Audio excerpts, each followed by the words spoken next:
Hi everyone, my name's India. I'm one of the SEN occupational therapists working through the Bi-Borough inclusion service. And today I have put together a bit of a training for you around developing and supporting the independence of secondary students, focusing more so on attention and organisational skills. When we think about these two particular areas, the focus is more on how can we support independence and confidence in their day-to-day. This will then support with the participation in social and group activities, as well as supporting them with achieving long-term goals in their life. So let's delve into why these skills matter and how we can support the students to develop these. So the objectives for today will focus on executive functioning skills and why are they important. So we'll touch on what they are and what these mean for the students in their day-to-day.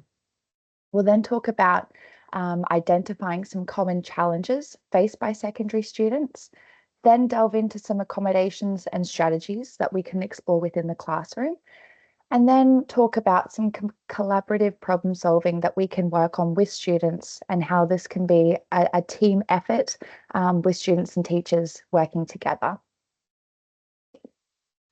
So what are executive functioning skills? So these are a set of cognitive processes that are essential for goal-directed behaviors. So these can include planning, organization, problem solving, time management, self-regulation. You can see on that wheel there that there are a number of cognitive processes that we automatically do in our day-to-day. But if we break it down and there's one that's really tricky for our students, it can make those activities in their day-to-day that little bit harder. So executive functioning skills are key to success in our day-to-day, and they flow on into academics, self-cares, and then future work. When students struggle with executive functioning skills, it can affect their day-to-day. So it might look like they have trouble staying organized. They might have a really messy locker or backpacks. They're always putting off tasks, forgetting to hand in assignments. And these challenges can make it a lot harder for students to manage their workload and those responsibilities at school. So when we think about executive functioning skills, they can be categorized into two different categories, those foundational and those advanced skills. Now, I do want to point out that in the literature, these two words can change quite a bit. It could be core and complex, it could be higher order, more complex, basic. The language does change, but for today, we're going to talk about foundational and advanced. So those foundational skills are what we develop first, and that's our response inhibition, our working memory, emotional control, and these develop more early on in life and are crucial for everyday functioning. These provide the groundwork for those advanced executive functioning skills that we sort of need a little bit more in our secondary settings. And these include planning, prioritizing, time management. And these do develop a little bit further into our adolescence and then our early childhood. And while the distinction, like I said, between foundation and advanced, it can change within the literature.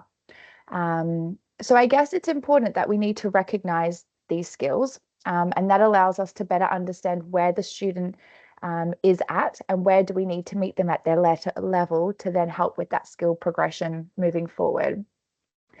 For some students, addressing organization might require stepping back to assess those foundational skills first. And looking at, is it the working memory that they're having difficulty with, that ability to retain and then recall the information? And is it the task initiation, the planning, the sequencing that contributes to that overall skill and that overall independence?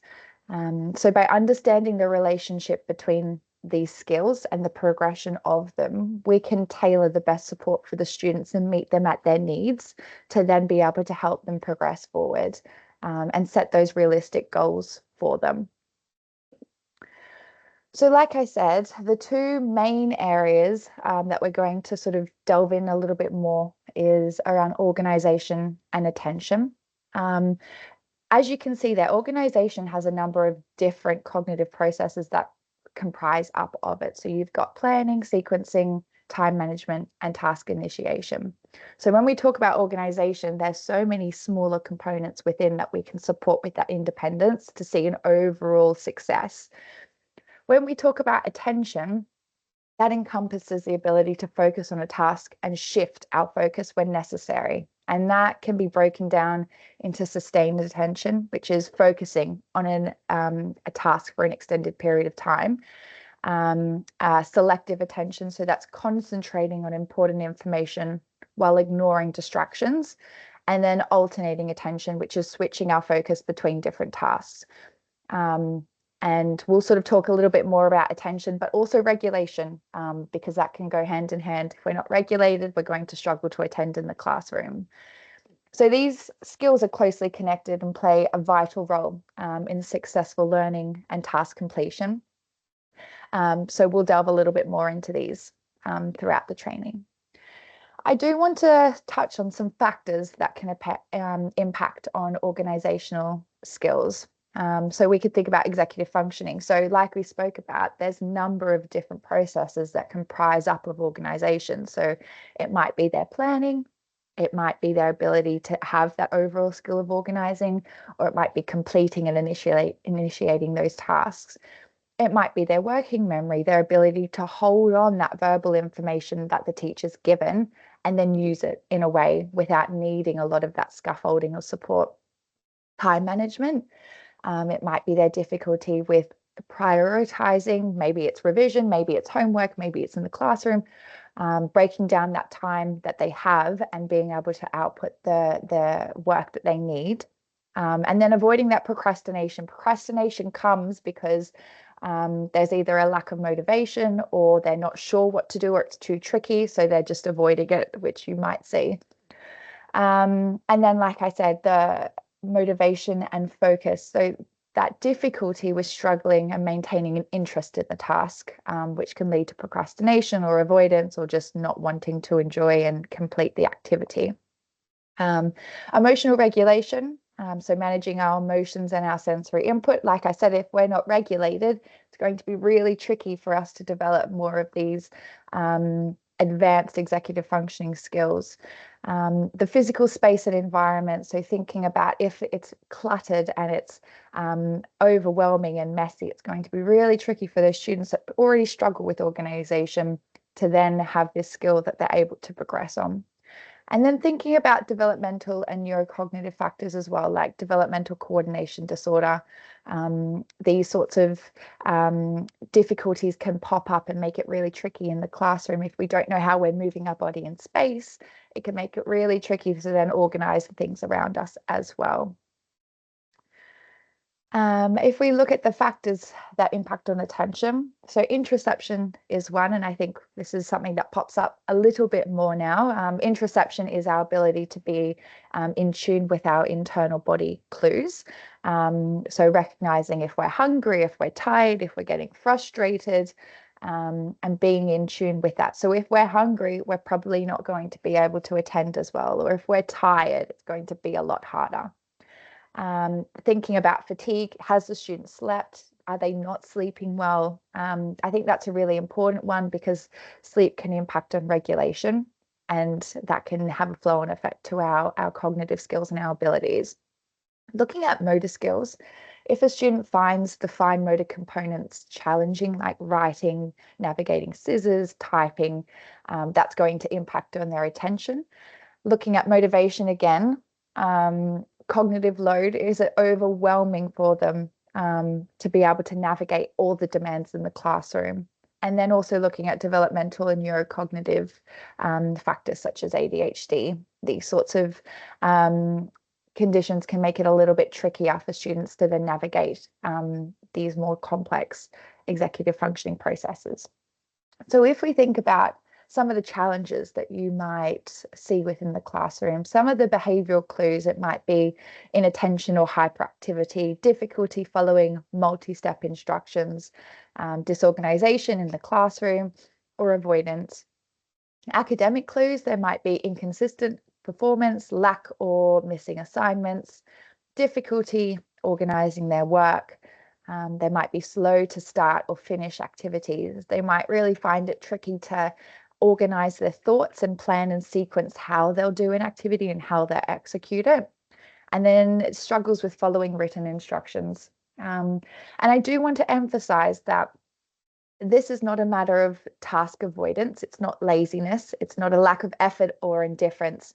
And they don't just need to try harder. These students that struggle with organization, struggle with that inattentionness, can need that extra support from us, the adults, to be able to teach them these skills, so that we can find those gaps that are tricky and then upskill them so that they can be confident, they can have that success, and they can participate in the tasks they need to, the best that they can. So sort of flowing on from that last point, it's really important that we look at, I guess, how we're supporting the students with this. Punishing students for disorganization or inattentive behaviors doesn't help them improve. We're not teaching them anything. We're just giving them a consequence for something that they haven't yet developed. So we need to look at unpicking it a little bit further and figuring out, okay, the student's always late to class. Why? What's going on? Is the corridor too busy for them? Do they not know where their books are? They scattered in their locker and it's disorganizing. So they're spending a million hours exploring that, trying to find that one pen. So helping them develop those skills to get them to a point that we can then explore it with them rather than punishing them for something that they haven't yet developed.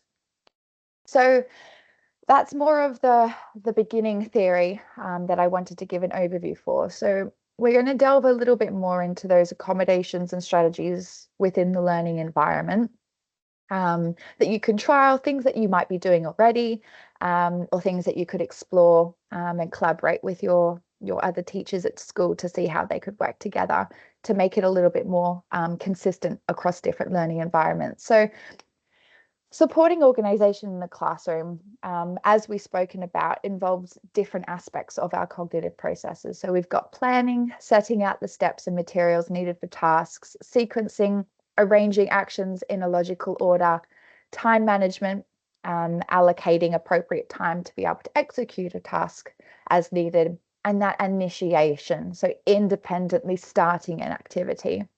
So by focusing on supporting students with these skills, they can improve their ability to stay organised, manage their workload, and hopefully succeed academically.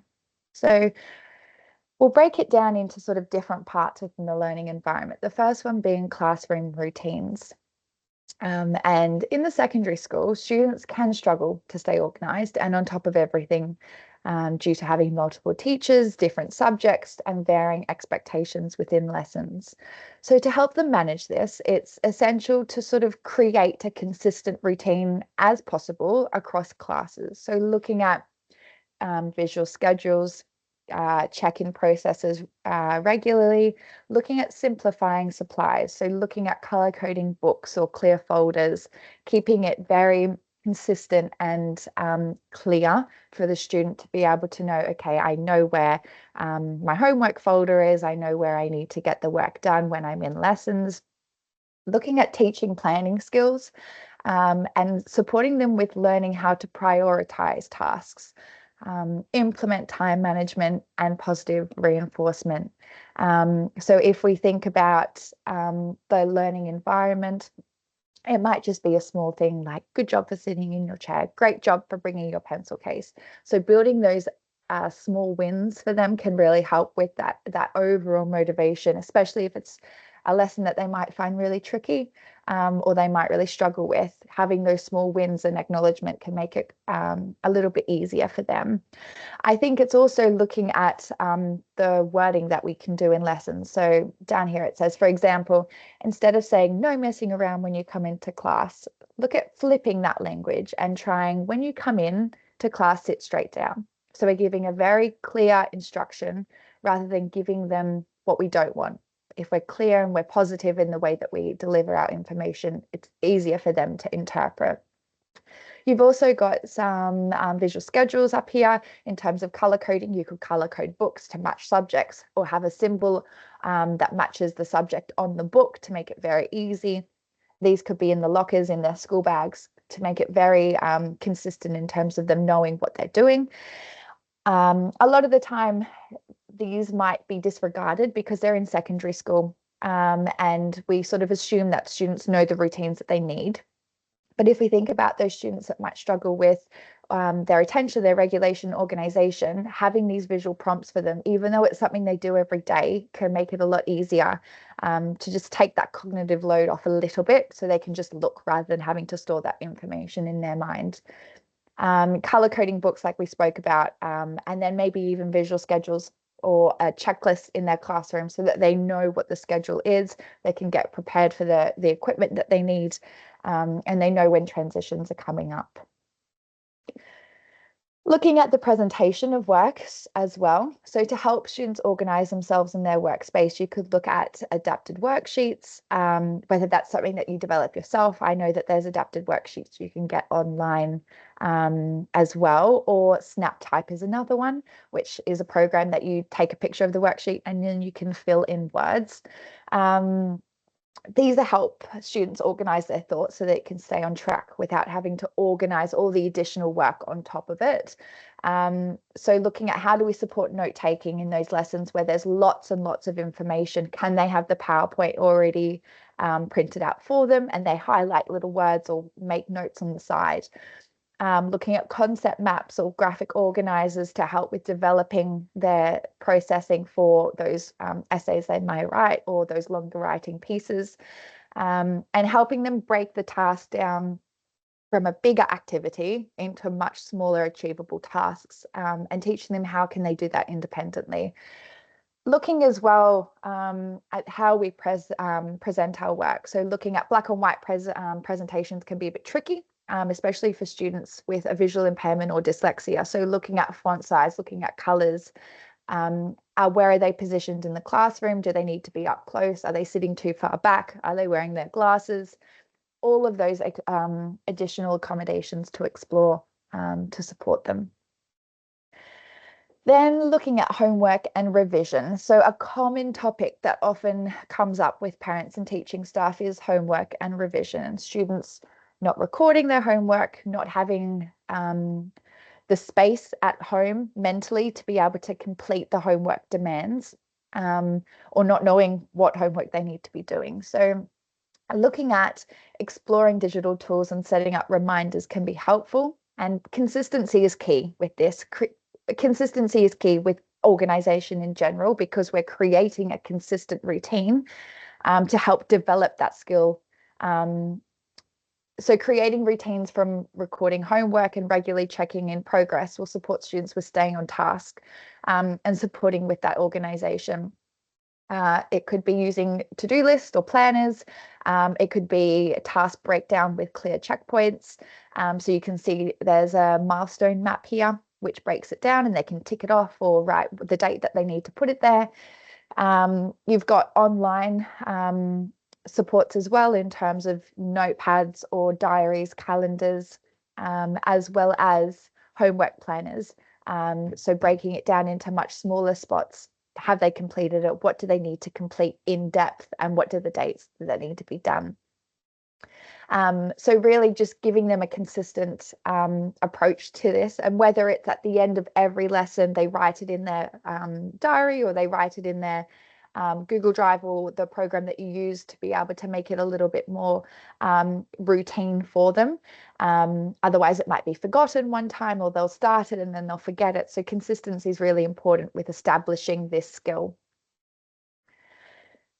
So if we look at developing and supporting attention in the classroom. I like this picture because it talks about I should charge this, draw faces on this banana, I need to find that pen. So these are things where we can be a little bit scattered almost with our attention, and figuring out how do I keep my attention on this task for the entirety of the lesson. And like I mentioned at the beginning, attention and regulation are closely linked in the process of learning and memory. So attention is the ability to focus on specific information and tasks, while regulation involves managing our emotions and behaviors and cognitive processes to maintain that focus. And if we aren't able to direct our attention effectively, we struggle to take in new information. And without the attention, the information cannot be encoded in our memory, making it difficult for us to recall on it or use it later. So we need to then support our students with being regulated And then helping them with the tricky part of them not attending. Is it the motivation? Is it the fine motor skills? Is it the interoception? Is it them not knowing how to start the activity that they're then thinking it's a little bit tricky and then going on to something else? So developing strategies to improve attention and self-regulation can help students better absorb and then retain the information, especially when it's new information that they're not familiar with. They really need to be at that level where they're calm and regulated to then focus on the information you're giving to them, to then store it for later and then recall on it the next day or at the end of the week when we then need to revise upon the new information that's been supported with. So similarly, talking about presentation of work, keeping them engaged. So some students with attention difficulties might get bored quickly. So it's important to keep your lessons engaged and varied. So using multisensory approaches such as incorporating movement, it could be gestures to teach new vocabulary or manipulative, cubes or counters for maths. These strategies can help maintain interest and focus. So we're sort of breaking away from that traditional sitting and listening, because it's really tricky to sit in our chairs without that movement or that fiddle these days. So looking at how can we incorporate some multisensory supports to help them keep engaged throughout the entirety of the lesson. It's important to use positive language like we spoke about before, and positive tone. So instead of saying don't run, don't talk, don't hit, try using positive phrases like hands to self and with a smile. Things you probably do already. So research shows that focusing on what we want students to do rather than what we shouldn't want to see helps with them to better understand expectations. And we're also building a better rapport with the student as well.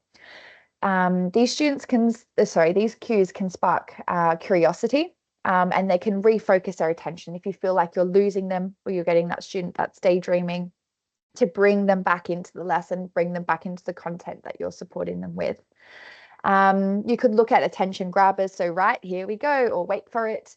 Now for the interesting bit, or we're nearly there. And that sort of helps bring them back in.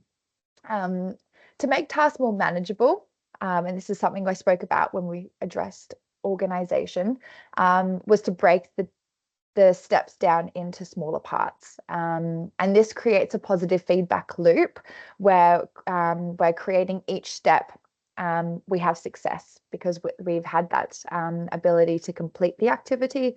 There's been that success, we've got confidence, and then we can continue on. Sometimes having a bigger activity can be overwhelming, and so students would rather sort of have a chat with their friends or do something else because it's just a bit too daunting almost to even know where to begin. And then providing a clear timeline for task completion can also help them stay on track. So sort of what we spoke about, rather than them having this big lump of an activity and sort of not knowing how to manage their time, not knowing how to break it down and sequence it, not knowing how long to spend on each portion, sort of supporting them with that skill of teaching them, okay, we have this big activity, let's break it down, you've got this much time. And we can use visuals as well, such as those mind maps or checklists to help with that. Reinforcing instructions as many times as necessary, and encourage students to sort of ask questions. Now that can be tricky for a lot of students as well. So looking at how can we make accommodations for those students that might not be confident putting their hand up? Can we look at getting a visual card to put on their desk? Or if is the teacher more in tune with that one student that can just go over and check in and make sure that their checklist that they've got on their desk is up to date, or their note taking that they've had on the PowerPoint is up to date, or they're on the right page even. For written work, consider reducing expectations for those students that might find it a bit tricky for longer writing or typing activities. And look at alternative ways to record information. So it might be voice to text, it might be typing for those students that struggle with pencil grip and writing fatigue. Looking at how do we support students with giving them that independence rather than that reliance on the teacher or the teacher aided in the learning environment. So when students aren't motivated or feel overwhelmed, their ability to focus diminishes, leading to disengagement. So similarly, if they're not regulated, whether that's due to sensory overload, emotional distress, or fatigue, they may struggle to maintain attention, even if the task is within their ability. So I think that's again where we come back to that, what I spoke about with a punishment. Even if we know the student's able to do it and they're not doing it, doesn't necessarily mean they're lazy. Doesn't mean that they don't want to do it. There's a reason why they don't want to do it. And we just have to sit down with them and figure out, okay, what's going on? What's tricky about this that's stopping you from being independent and successful within the learning environment? So, like we spoke about, regulation in the sensory environment plays a really big part in supporting students' attention. So to create a focused and calming environment, we look at reducing distractions such as noise, visual clutter, and bright light. So thinking about, is a student sitting right underneath one of those artificial lights in the classroom and it's quite dysregulating, they might be getting a headache but not expressing that to you. So looking at those cues of the student as well, and thinking, how can we support them in the classroom? So it could be setting up quiet spaces for sensory breaks, or adjusting the lighting to a softer option or more of a natural light. Provide calming tools. So these could be sensory tools such as like blue tack or even Velcro that they can play with under the desk. I think when we look at fidgets or fiddles, we don't want anything that's visually exciting or very loud or takes their attention away. The reason we use fiddles and fidgets is to keep our body moving and keep our hands moving so that our brain can stay focused. And ideally, we want them to do it under the desk so that they can just fiddle in their lap, under their desk, Velcro, blue tack, stress ball, whatever it might be. And then if they need to do a bigger movement, it might be that they get up and do stretches, or they do more of a functional task in your classroom, that they tuck all the chairs in or hand out the Chromebooks, wipe down the whiteboard, go to the office and take something. Thinking about those more functional movement breaks for secondary school can be quite helpful, because I know it can be a bit tricky, whether it is in terms of their motivation or the space to get them to do a whole class movement break. Not saying that that's something that doesn't work. If it does work, that's great, because you could do a whole class stretch, even just move around the classroom, shake out your body, just to give your body a break from being in that static seated position, can help reset and get them back into that point where they're able to focus again. Another option is looking at flexible seating. So looking at, how do we change student seating within the learning environment? Can they stand? Can they sit on different stools? Can they go in high kneeling? Can they go on the whiteboard and do some work? So looking at, how can we change and incorporate movement in a very minimal way, but that is still giving an outcome and a change to that sitting position. Looking at visual supports, and visual supports is something that will pop up quite a bit, and it is very helpful because it takes away that cognitive load. If we're able to put all of our information and our ideas onto the page, we can then focus on the next thing. So visual supports can also be quite helpful. Looking at students' positioning in the classroom. So if you have a student who struggles with their regulation, or they find it really tricky to attend to those tasks, sitting them near a window or sitting them next to a busy doorway isn't probably going to be the most helpful, because we're taking their attention away. So looking at, how do we support them positioning wise in the learning environment, and quiet spaces. Thinking about, is there somewhere that's distraction free that we can give these students an opportunity to work and attend at these tasks? And is that helpful? Is it that they need to have that time in a space that's quieter, away from distractions and noises and sounds, to be able to have that output that they need?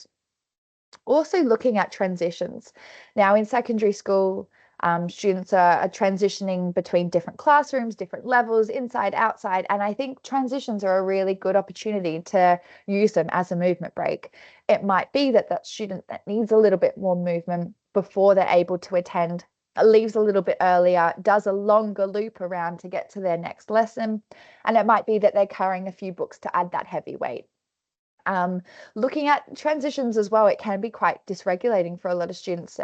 They might be bumped, there might be loud noises. So by the time they get into their lesson, they're dysregulated. And that's going to be quite tricky in terms of them retaining new information and attending because they're not at that level of ready to learn. So looking at how do we adapt transitions so that we can either incorporate movement or support regulation before they then move into their next lesson. So when we think about collaborative problem solving with students, I think secondary students have that ability to, and primary students have that ability to voice what's tricky, and then we can work together with them. So a highly effective approach is to have this collaborative problem solving. So rather than assuming a lack of motivation or procrastination because they just can't be bothered, we should recognize that they might not have the skills yet to meet our expectations. So that's where working with the student can be really helpful with identifying challenges and creating strategies collaboratively, because then you have their buy-in. Sometimes it's tricky if we're enforcing these strategies and these different boundaries and the student doesn't have the motivation to follow through or be a part of it. We're not going to see any skill development. We need to have that intrinsic internal drive from the student to then have that success. So that's where collaborative problem solving with the student can be quite helpful, because we have a buy-in from the student and we can see that success. So with students with ADHD, because we know students with ADHD can struggle with organisation and attention and regulation, and it might be something that these students might not be eligible for an EHCP for specialist OT provision. So this is something that as a universal approach, we can support teachers with, and you can include and explore within your classrooms to help upskill them. So students with ADHD are a particular group who do struggle with these skills. They can describe with having multiple thoughts at once, and it can be overwhelming and confusing in terms of the demands of the day-to-day. And so they can often find themselves in trouble, feeling unpopular, aware that they can be difficult in lessons, although it isn't a doing of their own choice. It is because there is that unmet need or those skills that yet have not been developed. So it can feel that no one understands them, and this can have a flow-on effect leading to low self-esteem, negative self-talk. So it is really important that we support these students with transforming these negative labels into positive affirmations, and supporting them with thinking positively and believing in themselves. Because if we see that there is that repetitive cycle of you're not doing this, this is late, where were you, what are we doing? Although it might be one comment in the morning, if that's happening every single lesson in the morning from parents, if they're late with their morning routine, then when they get home, they're not able to do their homework and there's that extra demand, it does add up and it can affect their confidence and their willingness and understanding that they can be successful. So I think it's looking at how do we use our wording in a positive way with these students that do find it tricky to manage their day-to-day and that cognitive demand they experience on top of their regulation difficulties, and thinking about how this does potentially add up. So I think this was just a really nice picture that sort of depicted that. So I get picked on every day. I just get treated like I'm weird, like I'm an alien, and this is how they feel. So I think being aware that what we say, although it might be a short statement, can have a flow-on effect if it's happening repetitively throughout the day. So we encourage you to flip the script and consider that underlying reasons behind the behavior you're observing. So reflecting on the executive functioning skills that we discussed earlier. If a student appears messy or lazy in lessons, take on the role of the detective to assess whether they need additional support with organization or attention. And remember that kids do well when they can. And I think this is a really lovely picture that sort of gives you the idea of reframing behavior. So he won't do it, having that judgmental, willful defiancy. He's lazy. She just wants attention. She's so rude, having rewards and punishments. And then having, I guess, that child having that guilt or that shame, and then that frustration of not being able to do what they need to do. And having a look at, okay, well, they can't do it yet. And that sort of goes on to what we'll speak about in a minute, that growth mindset. And having a curious outlet of, okay, why can't they do this? Are there too many stresses? Is there something that they yet haven't established or haven't got the skill for? What's getting in their way? And supporting them to sort of feel supported and then strengthening them from up there. So I think look at the stresses. How do we reduce them? Find the unmet need, and how do we meet it, and find skill deficits and teach it. So I think looking at, okay, this is the student that's coming late to class. The backpack's always open and there's books on the ground. They've lost their pen. Their homework is scrunched up at the bottom of their bag. How do we support this student with getting their homework done, knowing where their books are, and organizing themselves? So going back to those strategies and thinking, what are you already doing in your lessons?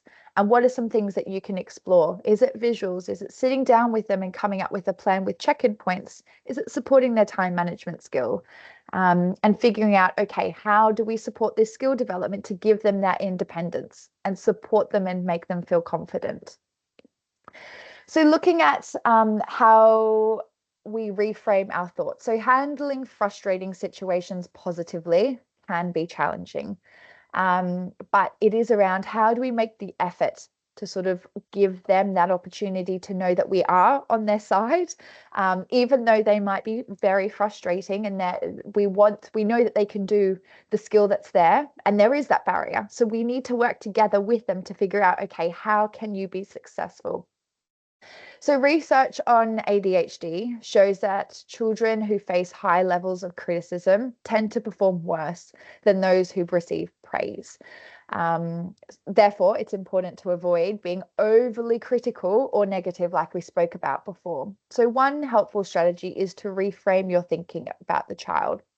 So it might be that child's so demanding. Let's flip it and say that child is assertive. They know what they want. That child's picky. Maybe they're selective. They know exactly what they need. It might be that they're restless and they're just moving around in lessons. They're active and they need movement. They know that their body needs movement to stay regulated. Thinking about stubborn, persistent. They know that they need to stick to a task and they know what they need to do. So thinking about the way that we use our language, and it might not just be in front of the child, it might be at annual reviews, it might be when we're speaking with other teachers. If we create this environment where we're reframing the way that we talk about students, there will be that positive flow and effect to their own positive self-image and the way that they're displayed and how parents display their children and how everyone interacts together. So it's not just when you're talking with the students, it's when you're talking with other professionals, and your colleagues as well. So I think it's tricky, but see how you go with, if you catch yourself thinking, okay, how can I reframe this? How can I support this child in a different way? Then we have what I spoke about before is our growth mindset. So growth, there's a difference between growth and fixed mindset. So our fixed mindset is, I'm not good at this. This is too hard. This is too easy. I give up. I can't do this. Very fixed. I've made my decision. This is what I think. Having a growth mindset flips that. And it's, I'm not good at this yet, but I will learn. Is this my best work? Can I improve it? I will succeed if I put my best effort forth. And how can I make this more challenging? So looking at those questions of how can I change this? For many children and adults too, positive self-talk doesn't come easily. And it's common to have negative thoughts about ourselves and our abilities. So it's supporting children with recognizing that fixed mindset and supporting them with shifting this into that growth mindset. So by recognizing and praising even small successes and using positive affirmations, this can help retrain our brain to think more positively, and has a flow-on effect with boosting our self-esteem, our motivation, our confidence, enabling them to be able to overcome challenges when they're faced with those in the learning environment, at home, in the community. and having a flow and effect to their independence and behavior. So if we have that confidence and that success for the student, they'll be able to tackle and problem solve challenges in the classroom. So it's how do we use that growth mindset language to help with that. So when we think about collaborative problem solving with students, Dr. Ross Green is a renowned psychologist and expert in child development, best known for his work on understanding and supporting children with behavioral challenges. So one of the key principles of his approach is working with children is their attitudes. It's adults' attitudes, sorry. So often when children aren't doing what we expect, we assume it's because they don't want to, or they aren't motivated, or they're being lazy. But we need to look at how do we flip that script, and instead of assuming children aren't complying because they won't, we should consider that maybe they're not able to right now. So it might be they might not be cleaning up because they lack the organizational skills to. It might be that they might not fully grasp the task or understand what the final outcome should look like. It might be they feel they have difficulty controlling their impulses, and then as a result of that, they feel that guilt or ashamed for their actions. So looking at, okay, these are the difficulties that we're seeing that are arising quite consistently with this child.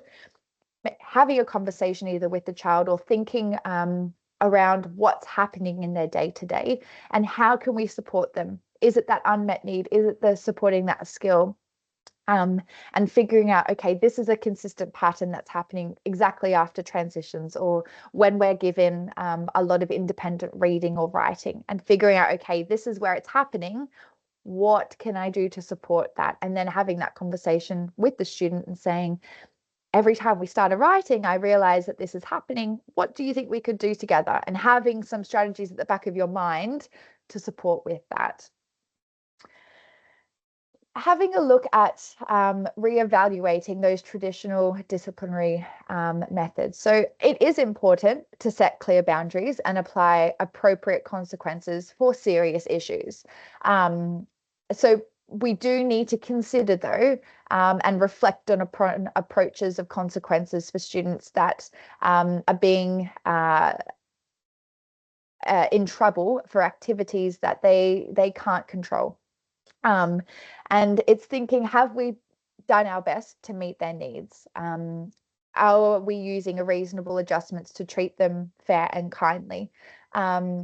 And if we think about it, if we are getting angry or frustrated at a student, it can cause them to retreat further into themselves. And I feel that we need to express and figure out, okay, we need to have boundaries, we need to have expectations, but we also need to figure out, is this a time for consequence or is this a time for collaborative problem solving and figuring out how do we support this unmet need of this student? So I'm not saying that there doesn't need to be consequences or boundaries, definitely not. I think we need to reevaluate and figure out when and what students are constantly in detentions or constantly getting in trouble, and is it for the same reason? Because then we need to figure out, okay, they're always late for class, they're always in detention. Why? How can we support them with that skill to give that independence back and see if that has a flow-on effect to the number of detentions they're getting or the number of sanctions that you're seeing with them?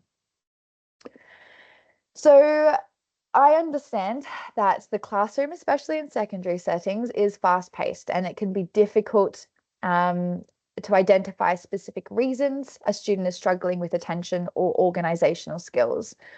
So to help, I've created some checklists that can be completed collaboratively with students and teachers. And these are still in their pilot study, so you can explore them and provide feedback around how to best progress these if there's areas that we've missed. But there are two specific areas. There's the classroom, so you've got your teacher and student checklist, and then home with the parent and student checklist. And it gives you some ideas around, okay, this is working well, this isn't working well, and what can I explore? And what am I already trying? So it gives you an idea to sort of pinpoint areas of difficulty and compare them with the students' observations of their lessons, whether there's a mismatch or whether you're seeing the same things together.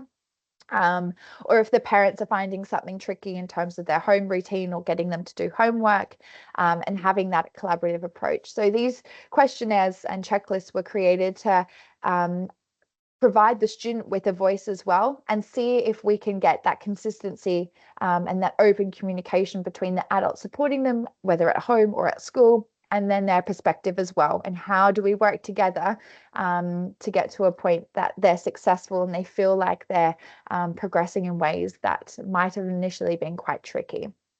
So we'll share these ones with you. So in summary, I know that was quite a bit of information, but it is important to approach these students with empathy and understanding.